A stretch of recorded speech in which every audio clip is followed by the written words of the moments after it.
Welcome back नाज़रीन। अॻिते वधंदासीं। मुल्क जे मुख़्तलिफ़ इलाक़नि में तेज़ बरसात ऐं बर्फ़बारी जो सिलसिलो जारी आहे।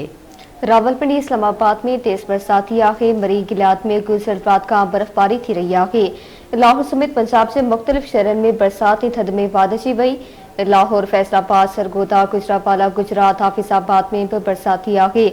आज़ाद कश्मीर, मुज़फ़राबाद में भी बरसात पई आहे। वादी नीलम में हल्की बर्फ़बारी पई।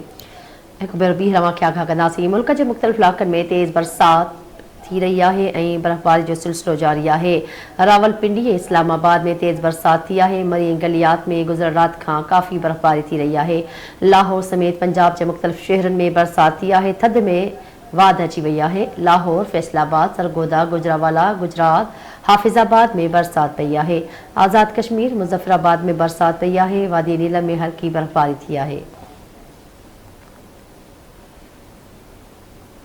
अवांखे ख़बर ॾियूं पिया। मुल्क जे मुख़्तलिफ़ इलाइक़नि में तेज़ बरसात ऐं बर्फ़बारी जो सिलसिलो जारी आहे। रावलपिंडी इस्लामाबाद में तेज़ बरसात पई आहे। मरी गिलात में गुज़िरियल राति खां बर्फ़बारी जारी आहे।